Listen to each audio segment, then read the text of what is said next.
Good day, this is Mark Bowser, and welcome to another Success Principle. Today we want to talk about how to have a successful life. You see, success leaves clues. In order for us to become champions, we must watch champions. If we model what they do, think what they think, believe what they believe, learn what they learn, then we will get similar results.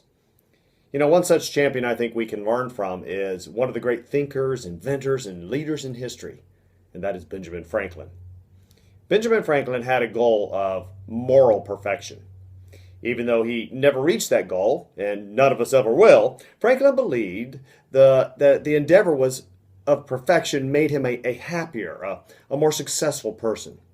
Franklin discovered that this habit was the key to success. Franklin observed this. This is what he said.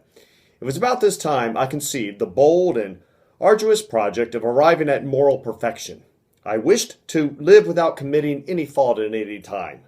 I would conquer all that either natural inclination, custom, or company might lead me into. As I knew, or thought I knew, what was right and wrong, I did not see why I might not always do the one and avoid the other. But I soon found I had undertaken a task of more difficulty than I had imagined. While my care was emptied in guarding against one fault, I was often surprised by another. Habit took the advantage of inattention. Inclination was sometimes too strong for reason. I concluded, at length, that the mere speculative conviction that it was our interest to be completely virtuous was not sufficient to prevent our slipping, and that the contrary habits must be broken and good ones acquired and established before we can have any dependence on a steady, uniform rectitude of conduct. For this purpose, I therefore contrived the following method. Now, the method that Franklin talked about was his 13 virtues. He would focus on one virtue at a time. He would spend 1 week focusing on that virtue, and then he would move on to the next virtue. Every night, Franklin would record his progress in a book. He would mark every transgression he made that day, not only in the virtue he was focusing on, but in all 13 virtues. We might describe this exercise as one of great difficulty or one that takes too much time. Well, the road to success has never been easy, and that is why there is plenty of room at the top. I am climbing the mountain of success, and I want you with me. So I suggest that we take Benjamin Franklin as one of our guides to the top of the mountain of success. So let's dig into each of his 13 virtues and see what we can learn. And I'll give some commentary along the way. His first one is temperance. Eat not to dullness, he said. Drink not to elevation. Franklin believed in being in control of mind and body. If we are out of control, then is it possible to succeed? I say no. Any success that might be accomplished while being out of control would come out of luck. It would not be lasting. Number 2, silence. Franklin said, speak not but what may benefit others or yourself. Avoid trifling conversation. We've been told since childhood that if we can't say something nice, then don't say anything at all. It's good advice. 3, order. Let all your things, he said, have their places. Let each part of your business have its time. It has been said that many people spend an extra 4 hours every week looking for something they know is on their desk, but still can't find it. Sound familiar? This happened to be the virtue that Franklin struggled with the most. For some of us, order is not as easy as other things. It's not an easy task to accomplish. But success moves with order. Athletes talk about getting in the zone. Writers and speakers talk about the outline that flows. And mothers talk about bedrooms that, Success and order go hand in hand. I'm not saying your desk, office, or room has to be spotless. What I'm saying is that you have to have an order that works for you. Arrange your space so that everything you need on a consistent basis is in easy reach. Arrange your time in a way that improves your productivity.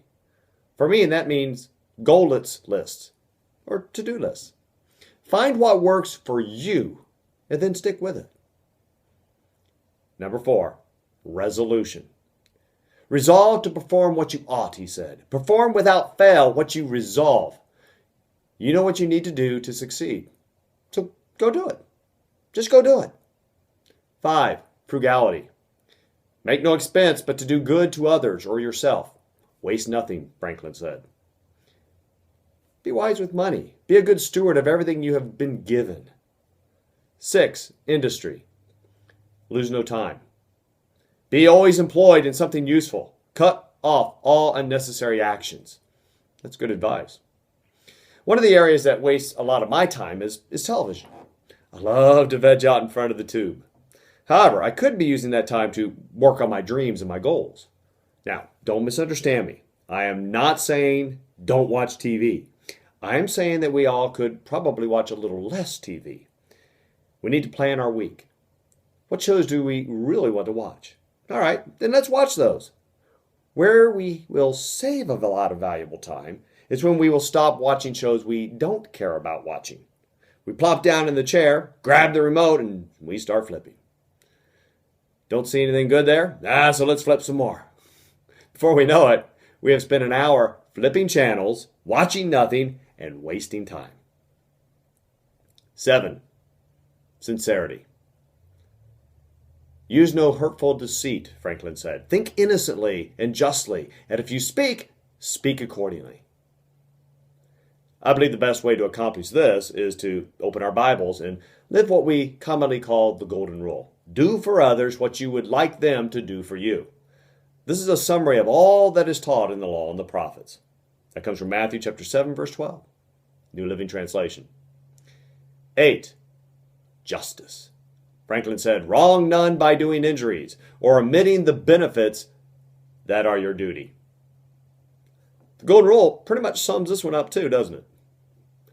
9. Moderation. Franklin said, avoid extremes. Forbear resenting injuries so much as you think they deserve. In other words, forgive people. Most people who are rude to us or do something to hurt us are in fact hurting themselves. So we need to find a need, find their need, and fill it if we can. 10. Cleanliness. Tolerate no uncleanliness in body, clothes, or habitation. Well, is dressing for success really that important? I believe it is. Now, I'm not saying you have to have the best shoes and the most expensive outfits. Not at all. I'm saying we need to look sharp and smell good. Our first impression is important. 11. Tranquility. Be not disturbed, Franklin said, at trifles or at accidents, common or unavoidable. Be proactive at all times.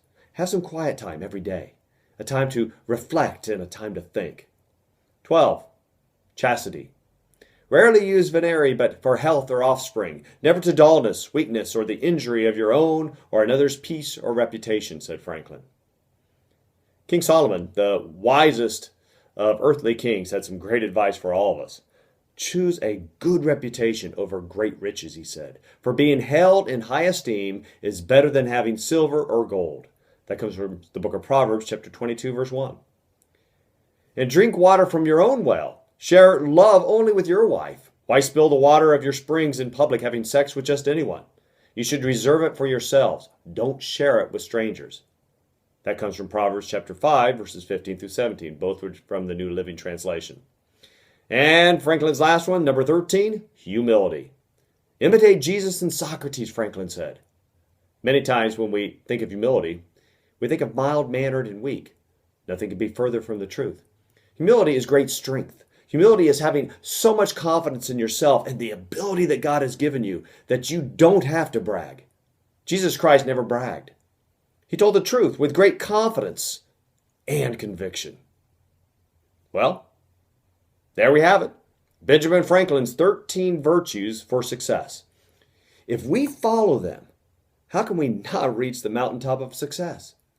Even though we can't keep them perfectly, I am confident that we, like Franklin, will say, but, on the whole, though I never arrived at the perfection I had been so ambitious of obtaining, but fell far short of it, yet I was, by the endeavor, a better and a happier man than I otherwise should have been if I had not attempted it. This is Mark Bowser. Thanks for listening today. Make it a great day. God bless you.